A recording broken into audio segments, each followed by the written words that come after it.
Today, I'm looking very forward to talking to my two special guests, Jenna Arnold and Dr. David Campt. Dr. David Campt, would you mind sharing with all of our beautiful watchers and listeners who you are, what you do? Sure. I'm a longtime dialogue coach, and I like to think of myself as an racial equity expert. One of my main things I do now is coach white allies under a project called the White Ally Toolkit, also called the Ally Conversation Toolkit, acronym ACT, because we want people to do things. And that's all about helping white folks have more effective conversations with other white people about racism. Very nice, very nice. Coach thousands of people all around about how to do that. Yes, and I've been so grateful to have the opportunity to work with you over these very many years. You are certainly one of our clients' most favorite and most requested facilitators. So kudos to you for being all the badass that you are. Thank you, sir. Jenna Arnold, would you share with my peoples what it is that you do and who you be? When I have that answer, I'll be happy to let you know. Until then, I am the author of a book titled Raising Our Hands. I spent the past 4 years crisscrossing the country having closed-door conversations with American white women, trying to understand what specifically is holding them back when it comes to civic participation in a number of different lanes, and particularly as it applies to addressing subjects like race, gender, disability status, class, etc. Oh my goodness, you guys both have white people in common. This is going to be an interesting conversation. How did that happen? I don't know. Making the world better one white person at a time. That's both of our business model. Yes. Wonder Twin Powers unite. Everything's going to be fine because we have you two. All right. So the original framing question that I have for today has to do with, so we started having these conversations before the civil rights movement started, before George Floyd's murder, and it was just the COVID pandemic, right? Because ordinarily, if we were going to have a panel or something, we would meet in person and do it in front of a bunch of people. So here we are, zooming away, and we are now in lockdown, pandemic mode, experiencing the largest civil rights movement in the history of the world. And so the first thing that I want to ask you is this moment is such a critical moment, an inflection point, potentially a sea change. From the work that you all do, both of you all started doing this work before this moment started. What are you seeing in terms of shifts, and how is this affecting the work that you do? And since you happen to be a Black man, David, I'm gonna start with you. Sure. There's a huge upsurge in interest in this work. I think that the fact that I love that you're calling it the civil rights movement. I didn't know I hadn't labeled it that yet. The fact that we have so many white people, hundreds of thousands or millions around the world interested in this, I think is a reflection of decades of the groundwork being laid about critical race theory and more progressive views of racism being produced in academics, universities, in literature, in the progressive, and the broadly speaking progressive left.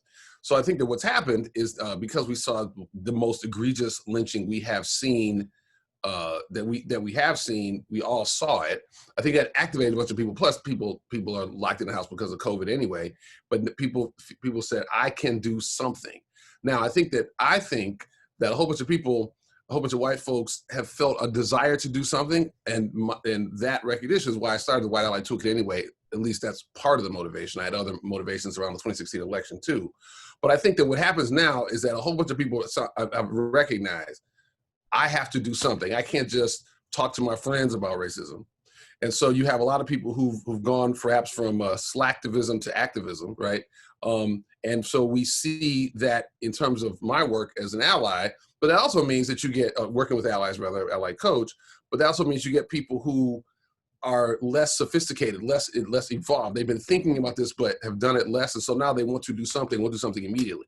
So, that's a good thing. And our job is to leverage that moment, leverage that new energy, and to invite people in. I've been saying for a long time that you're not going to grow a movement if somebody new joins it. All you got for them is, well, where you been?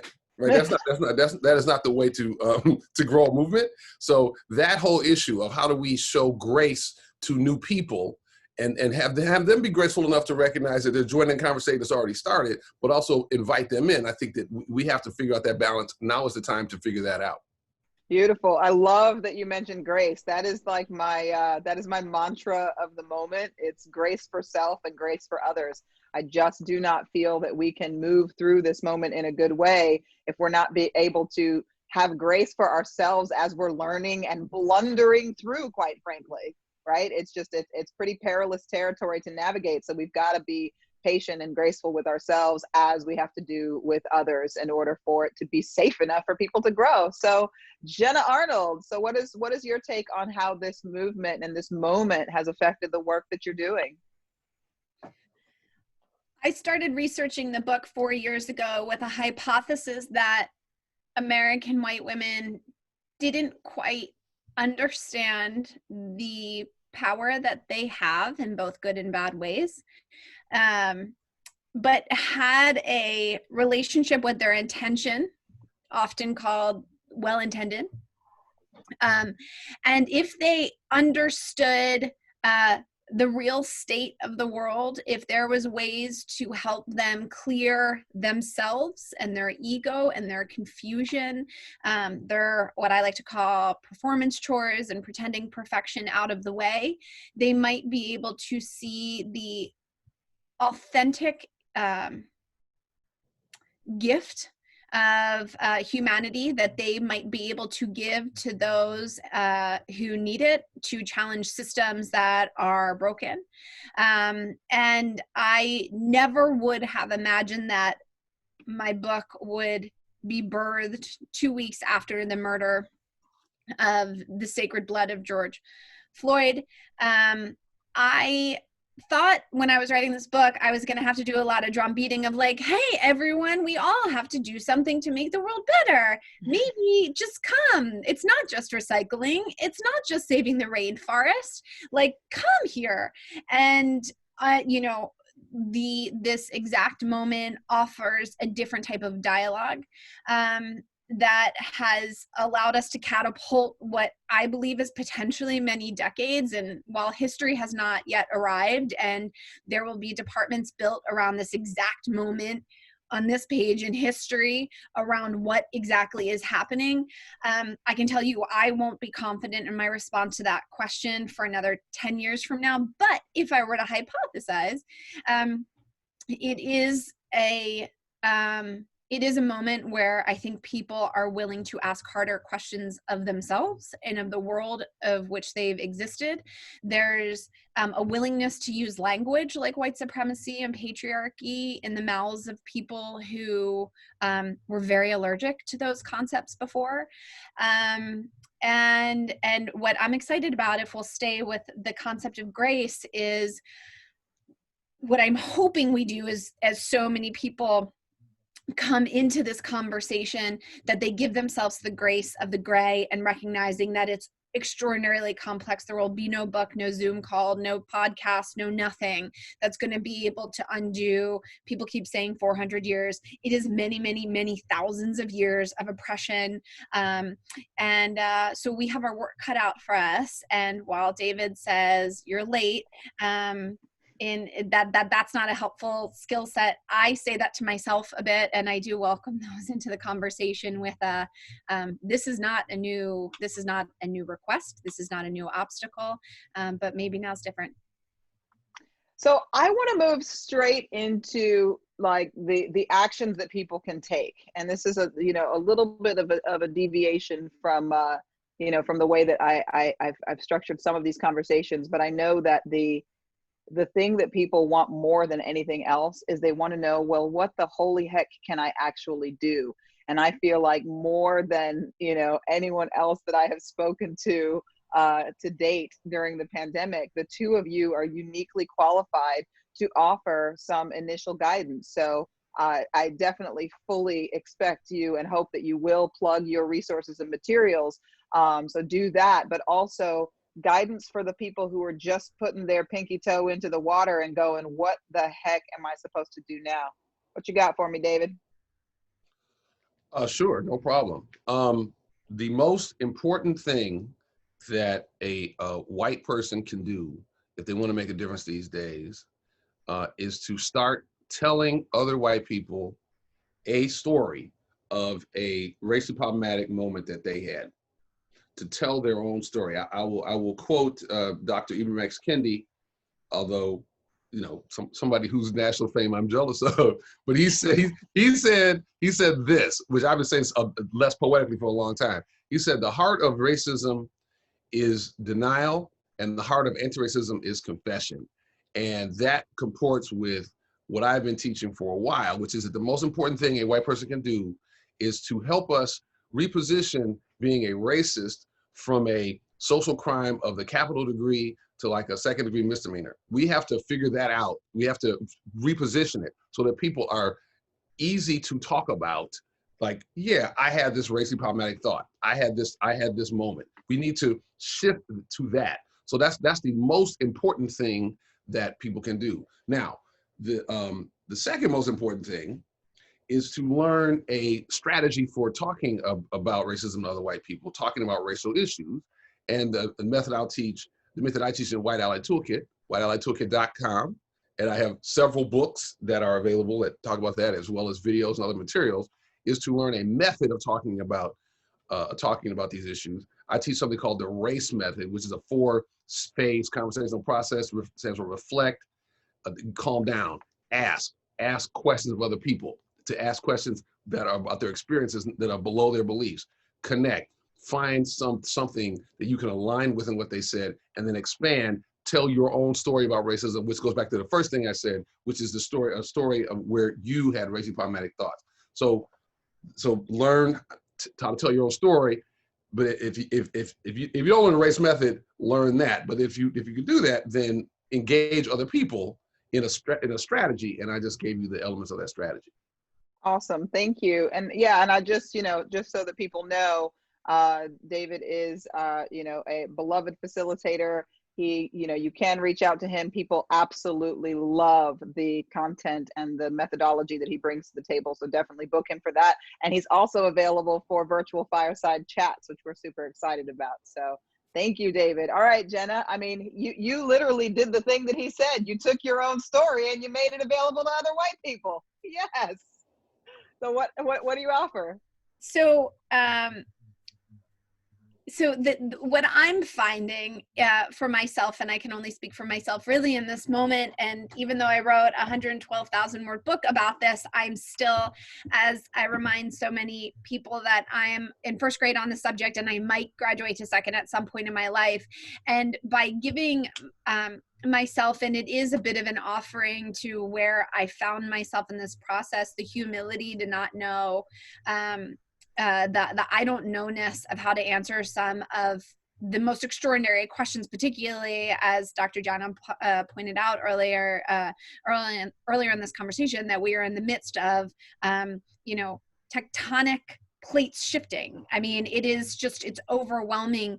I'll offer an example that in the week and a half, when there was a lot of discussion about police reform on social media, and obviously the conversation, to David's point, has been many decades long, many centuries long. I had a friend who's on the front line of that conversation and has been for decades, and she posted an 8-point plan about what the suggestion might be for what police reform could be. She posted it on a Tuesday, and then on a Wednesday I went back to look for it to repost it, and it was gone. And I texted her and I said, hey, where's that 8-point plan? She goes, oh, I pulled it down because point 4 and point 7 actually weren't adding up the way that we wanted it to. And this freedom to give both the redesign of our systems, the breadth, the borders to figure out exactly how we have to shift, is the same kind of freedom we have to give ourselves, right? I am finding, and I didn't find this in writing the book, but I'm finding it now in a very real way, that language is futile in these exercises. And I always go back to that, and I actually don't know if this is true, but I've heard this said many times throughout my life, that there's an Indigenous community in Northern Canada that has 30 words for ice. And in a way, we need so much more language, and we need so many more life experiences and adjectives to be able to wrestle ignorances, blind spots, shame, pain, requests, forgiveness, redemption, conciliation, reconciliation. Like, we just are sort of limited where we are, I found. And it's ultimately going to be, right, like the poets and the authors and those who have been the most oppressed that are going to find ways to thread the needle for us, as Kendi did so beautifully. So what I'm finding is the most important way that I can continue to show up is being in the constant crouch of a student and never showing up with my excuses, my perspectives, the reason why I thought that. Yes, they all exist, and they're part of what erected a system that caused so many people harm, but they're not so relevant right now. And so I found, as David said, the ability to just lead with questions. And, you know, I'm not interested in debating the gender pay gap. I want to know from you how many women you see in your professional life, and if they're being heard as much as you might be heard in the boardroom. So there's an interesting conundrum about the importance of being in the stance of a learner, and the fact that we all collectively need to work on the language problem. So I think that is true. And but the other thing that sits in a certain kind of tension with that is, let's remember that there's a whole bunch of white people that think all this stuff is a crock. And so part of what we have to balance is the need for people who are let's say on the ally side. In my work, I divide the world up between the anti-racism allies and the racism skeptics and post-racialists. And before George Floyd got murdered, that was about a 45-55 split. So before his murder, 55% of white folks thought that racism against white people was just as important of a social problem as racism against people of color. So the tension I just want to surface is that, on the one hand, among that 45%, and that includes like the wokety woke people way on the far voted left, for Obama, right? Who voted for Obama and who will call you out in a minute if you show any inkling of problematic language or thought or anything. It includes those people, and includes a whole bunch of other people who are not that. And I think that what you said about the importance of remembering being a stance of learning is important, but let's also remember that there's 55% of white folks, again, it might have shifted a little bit since George Floyd, who think all of this is a bunch of crap. And so while I do think that one problem is that people are too, I call them wokey woke, because people get too condescending to those other people, which is, as example, calling them deplorable is not helpful in order to try to move them. But I do think that people need to be the stance of a humble teacher, right? So what I try to teach people to do is to decide that part of their job is to actually do some teaching of those 55%, but from a stance of humility, not self-righteousness. So that's the key. And so, and going to the language question, just to circle back to that, part of what people can do is to reify the language they have. So they're trying to talk to their mama who didn't take that graduate school class, who didn't read those books about the hegemonist patriarchal zeitgeist of the white supremacy that they're a part of, right? So that is actually not helpful, because people get struck on what is the language you use. So I think you're right. We need to be in the stance of learning about that. We need to be looking for that language, but we do need those people to take responsibility for talking about the issue. And again, starting out with what is their experience of the problem and how it shows up within them, because that's going to be the problem. The problem is too many people in that 45%, their attitude towards teaching is more like this. Well, racism is a problem in our society, and it's a problem within you. Me, I'm good, right? And so what we need to do is to shift people from that kind of attitude to one of, I think that I sometimes find racism within me. And it looks like I look around, I see that in society, you ever see it within you? Like that's a whole different attitude. So I just want to lift up that tension between the uncertainty and confidence though. People need to approach that with some level of confidence, but still underlie with humility. Tiffany, may I keep going off that? Of course. So one of the things that we talk about a lot is like where, and my whole hypothesis is that there's a whole new set of front lines, a very front lines that have always existed, but ones that we haven't yet or haven't always been willing to admit, the idea that there's front lines that we need to stand on, and they're often in that room with you. And one of the hypotheses that I have is that one of the more difficult front lines is trying to ask harder questions of yourselves in the moment, or when you're folding the laundry, or when you're driving behind a slow driver and watching yourself draw a stereotype about who might be driving that car. But I also think one of the more intimidating front lines, and might be one of the most as we move into November, is what are the front lines that we're positioning ourselves on in proximity to people in our lives. And for the demographic that I've been studying for the past couple of years, the relationship with other white men in their lives is a front line that is a very hard one to approach, particularly if you're in a partnership relationship with them and if he is the breadwinner. And this idea of how you call in other folk in your life through the series of humility and questioning. And David, to your point about instead of showing up and fire hosing them with a set of statistics or naming, saying, you know, you have white supremacist tendencies too, it's suddenly saying, oh, you know, this is how it's shown up in my life. And, you know, like, here are the corners that I've cut. And I was doing a listening circle, a set of workshops with a host of conservative white men 2 weekends ago, and there was a couple of white women who were listening in, and they have been on varying sides of sort of like the political spectrum throughout their lives. Most of them voted Democratic in the 2016 election and are very concerned about the state of the country. And so one of the gentlemen who was related to some of the women that were in the room said, yeah, you know, I think I'm probably going to vote Republican again this election. And I tell you, the speed and veracity and violence in which these women cleared the metaphorical bench to pounce on him like they were professional varsity level pit bulls of, what do you mean? And it took me like 4 minutes to be like, calm down, that's not gonna work, sit down, take a deep breath. We cannot fire hose each other with assumptions, name calling, et cetera, that this idea of, can I ask you a girl, you talking the truth.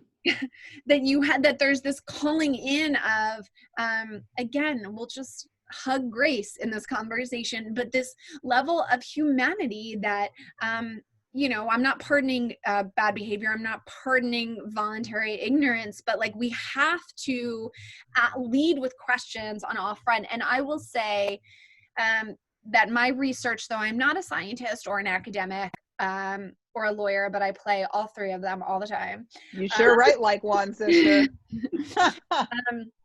That my research confirmed exactly what David was saying, that the most dangerous demographic to these conversations are the progressive communities.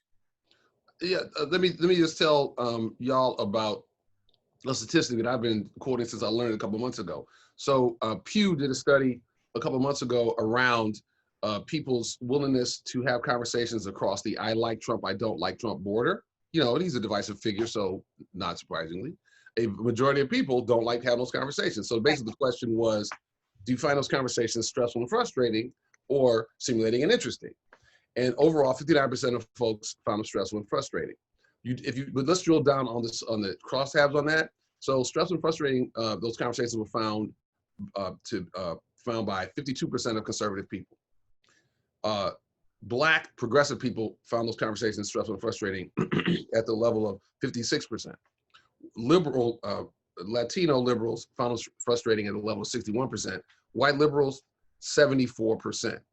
So what does that mean? That means that the very people who have access to Trump supporters were overwhelmingly white because of proximity in families, churches, etc. The very people are approaching those conversations either from a stance of avoidance, I can't talk about that, or they're fired up. I love the fire hosing thing that you used. So they're approaching those conversations using most likely worst practices instead of best practices. That's right. And so or they're avoiding it altogether. That's what I'm saying. That you got two choices, right? I mean, the slogan of my project is don't confront, don't avoid, but engage with compassion, right? So yeah, there's a bunch of ways to get it wrong. And then what I'm saying is that for whatever set of reasons, white liberal people they're so agitated, they're so activated by these kind of conversations, they're gonna be most likely to get it wrong. So, and as I shared in a tech check yesterday, we had a wonderful tech check with Jenna, and I shared with her some research that suggests that part of what goes on when people are so activated in oppression by proxy for other people is that they're trying to soothe themselves. They're trying to get all activated as a way of reminding themselves how good they are. And that's lovely. But I've been telling people recently, come on, white people, we gave y'all the easiest candidate to get across the line. We didn't choose the veteran gay political prodigy who can speak in paragraphs in 7 languages. We didn't choose the old guy who activates young people. We didn't choose the woman with a plan for everything. We didn't even choose the black people. We gave y'all the easiest person to pull across the line. Don't mess it up with this kind of excessive anger at your aunt because when she says something. That's not helping, right? That's not helping nobody. So yeah, we need to figure out how to help people calm down and approach it with the same kind of savvy that black people have been having to use for a long time. How long it's been since black people have had to like deal with racially problematic attitudes of white people without having a fit, because having a fit is not helping you. I don't know, a couple hundred years. So, come on, folks. So in that conversation, Tiffany, can I keep going? Yeah, go for it. You don't even need me here. Just ignore the blue-haired lady. So the pit bulls cleared the bench, and I was like, ladies, calm down. And this was like a lot of performing, like it was definitively like rage. It was a little bit of performing for each other. Obviously it was performing for myself because I'm not the problem. So calm them down, ask them to leave. And about 5 minutes into the conversation, I said to this gentleman, I said, listen, your wife, mother, daughter, sister, niece, people around you are broken about what's happening in the world. And, obviously it's not just the president's fault, it's governors and, lots of problems, but we'll stay, as you said, David, we'll stay on Trump because he's a particularly divisive subject. And I said, so if you know that they all are upset, and earlier in the conversation, we also sort of covered and laid the groundwork that it doesn't matter who's in the Oval Office, that these gentlemen's lives won't be impacted, right? They just a little bit more tax rebate, but that's sort of it. And aside from like a nuclear fallout with North Korea, and obviously, as we've seen, poor pandemic management, but like for the most part, like they're fine. And so I said, hypothetically, if your daughter had a bake sale the next day and she forgot about it, you would like run to the grocery store at 9 p.m. and like grab a box of brownies and make them so that she's like ready to go in the morning, right? Like you'd run that errand for her. Would you consider running that errand, a similar type of errand on her behalf, if she's showing up with all of the reasons why she would want you to vote differently in November? Could you just run that errand for her if it's like, doesn't really much matter to you? And he was like, well, sure, I guess. And then I said, well, why aren't you? Like, why wouldn't you? You've watched for 3.5 years her being like quite like turmoil, and I would call it like average turmoil. And he says, oh, well, I guess because I just don't like the way that they're behaving and the way that she's asking, and no one's right. There you go, David. And so I was like, oh, so this is more of a power struggle than it is showing up for humanity. And I obviously, like, just for the record, I give myself Oscars all the time for my stoic performances in these conversations. And I was like, oh, that's really interesting. So if she showed up and said to you, hey, Dad, I'm really struggling. I'm really scared. I don't know what's going to happen. I'm looking at all of this data. I'm looking at the suffering in the world. And I really believe deeply that whoever is in the Oval Office can impact that. And I'm wondering, since it doesn't really matter to you because you're a white man at the top of the org chart, if you would vote for me, for us, would you do that? And he's like, yeah, she said it like that. Wow. Wow. That's amazing. That's amazing. So that front line of white folks' proximity with other white folks going into November has to be met with this, not I don't want to do it, but that finger. And Right. And it's just, to me, it's going to be part of the patriarchal bringing down of like, let me demonstrate vulnerability and insecurity and confusion for you so that you can come along with us. But to me, you know, when I was driving to the voting booth in 2016, I live in New York City and I vote in Pennsylvania. I know, but now I'm really happy I didn't change my residency. Your vote matters now, right? So I'm not changing my license from when I got it when I was 16. I'm only 23, but I won't be doing it ever. And David, I'm kidding. So when I was driving to the voting booth, I passed 2 Trump signs and I was like, those are the 2 people who are voting for Trump in this whole country. Can you believe it? They're right here. Just the 2 of them on my way to my voting booth. And then the number that keeps me awake, the number that haunts me is that it's 61 million. So the 61 million people who pulled the lever for Donald Trump, there was like 100 million, 150 million people in proximity to that person who was making an excuse for them, who didn't call them in, who didn't say, yo, I'm scared and I'm not sure this is the person we want driving. So 150 million people made excuses for 61 million people the whole time. And I'm pointing at myself the whole time thinking it was just my one uncle and those 2 people I passed. Well, so I think that's really that's a great image. But let's also remember a whole bunch of people made excuses or attacked them. Like this other half of what you said. They either didn't talk to him about it, or they didn't talk to him about it effectively because they would. It's so obvious. Let me make you feel stupid. That's really gonna work. Right. So so part of the reason that I have written my latest book, which is called The Unveiling, which is called Compassion Transforms Contempt. And this is the long subtitle is A Black Dialogue Expert's Advice for White Progressives on Down-Revving Anger, Creating Connections, and Maybe Changing the World. And what that book is all about is applying that methodology that I described before to politics. And in race work, I call that the race method: reflect, ask, connect, expand, and to help people remember it. And in politics, I call it the reach method: reflect, inquire, English spelling, agree, coax, and honor. It's the same 4 steps basically.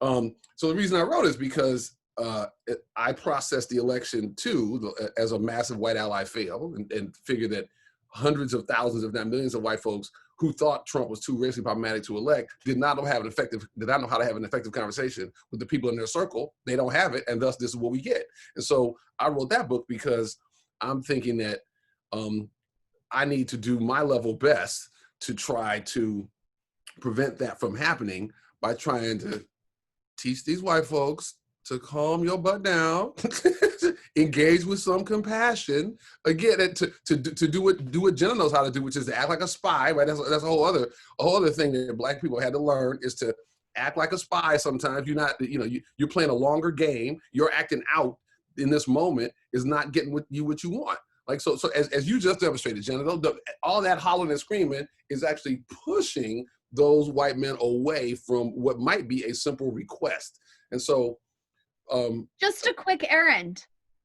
yeah. It's just a little quick errand for your daughter who forgot that she's a bake sale tomorrow.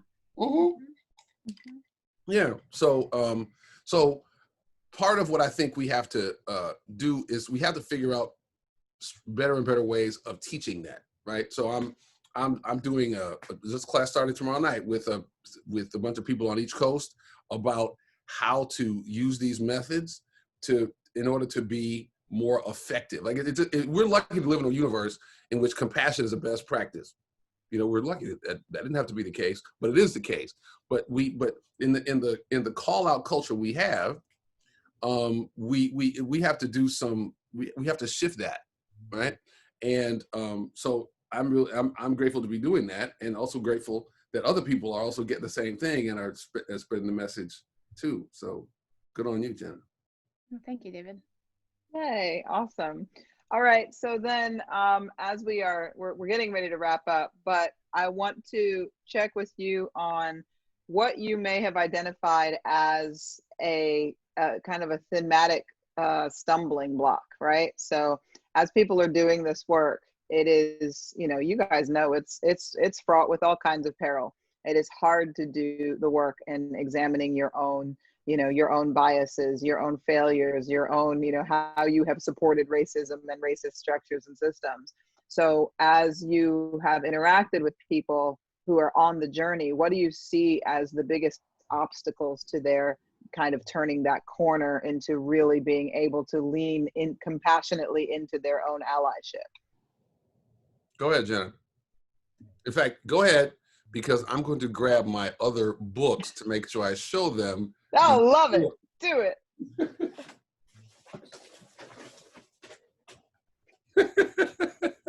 So, okay, so here's what I think are the biggest stumbling blocks. I mean, at like the mammal level, it's the ego. Mammal, I don't know, spiritual level, I don't know. Where does the ego sit? Somewhere there. At the American narrative, the way that we've been raised, it's our fear of doing it imperfectly. And again, I can only speak on behalf of white women, and obviously only this one, and obviously only at this 2:00 hour on whatever day it is.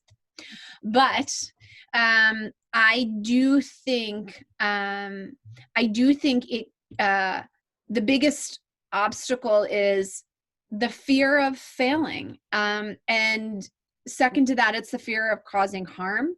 Third would be the fear of not knowing how to fix what you caused harm to. And so I talk a lot about in the book, Raising Our Hands, this idea of pretending perfection, right? That there's like this an American deliverable of something perfect, be it your body, your landscaping, your son being the quarterback of the football team, that you have to deliver something that's perfect. And the things that you aren't so good at, you just don't really talk about. So if you can't perfectly articulate the arms, the gun crisis in this country, even though you might be shrieking inside about what's happening in our first grade classrooms and on the south side of Chicago, if you can't perfectly enter a conversation about guns, convert someone by spewing all the facts you need about gun show loophole and background check, perfectly convert them, perfectly exit, and then perfectly walk away, you're not going to do it. And what I remind a lot of the women that I spend time with is that you don't have to be a gun expert. You can just be a human who is infuriating and raging and all the words you can find about what's happening in our country because of guns, even if you're a gun lover, even if you're a gun owner. And so this idea of like having to do this perfectly is what's going to get in the way. It is going to get in the way. And as a friendly reminder to all of us, that the reason we're chasing perfection is because we cannot sit with ourselves.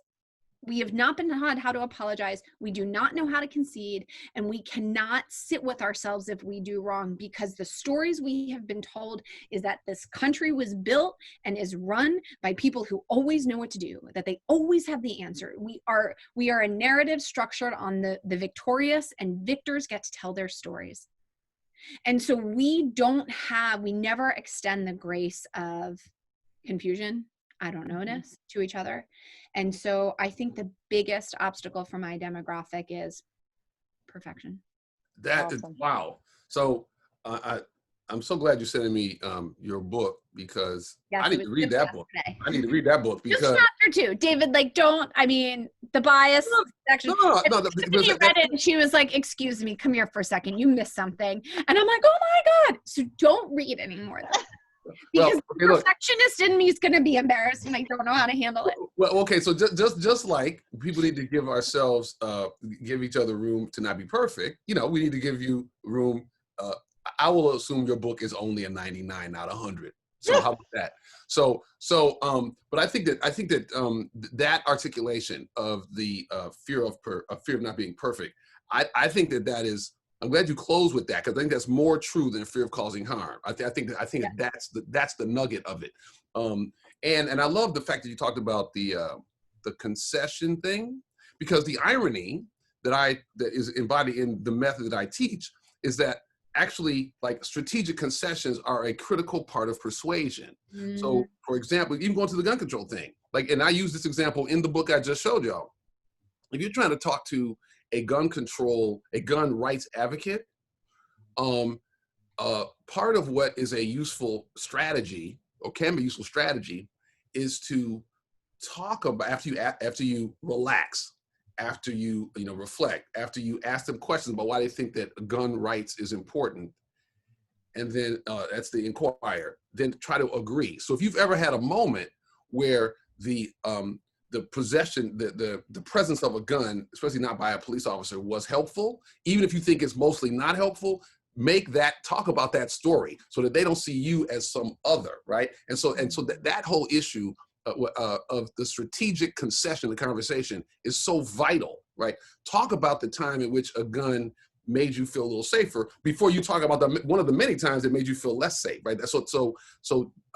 But that requires commitment to the process. It requires, you're in a conversation. It may not go exactly as you hope. So on the one hand, you have to give yourself the grace of not doing it perfectly, but you also have to be willing to be in a dialogue with somebody, right? Because what I'm describing is, if you're making strategic concessions to, they have some piece of the truth, even if you think you have another piece of the truth, that is away from this like perfection thing where I'm going to persuade you by trotting out all the statistics that show that I'm the only person that's right.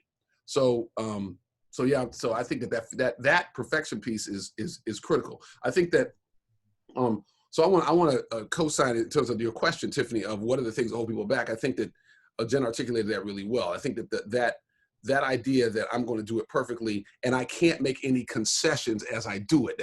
That's the accompanying piece of that. When it turns out that making strategic concessions in a conversation is vital. It's vital if you're going to be persuasive, and not being willing, remembering that you might have a truth, but you only have a piece of it, and that the way to get to the bigger truth is to, in a dialogue, I think it's a shift.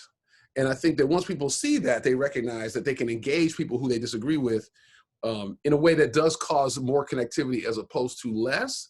But we have this culture that drags. We have an argument-based culture where people are not nudged or incentivized to like think that I need to be in a real authentic dialogue with people. So I guess I would point out those, to co-sign what you said about that.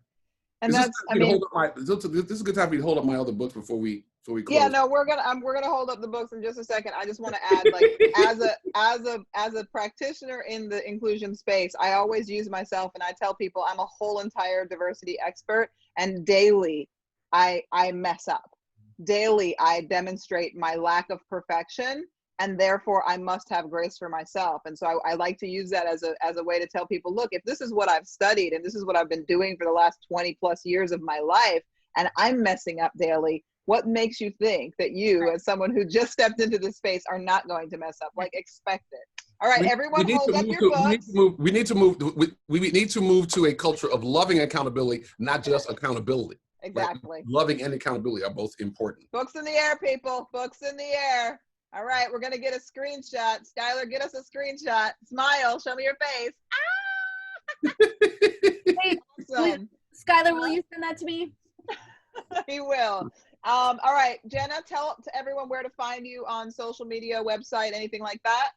At jennaarnold.com, and my Instagram handle, which is the only one that I hang out on, is @it's Jenna. Awesome. And David Campt, where can we find you, good doctor? On Instagram and Twitter at the Dialogue Guy, and on Facebook at What I Like Toolkit. And I hope people like us there, because no matter what they say, all likes matter. I'm done. We're out of here. All likes matter. He's crazy. All right. Thank you, everybody.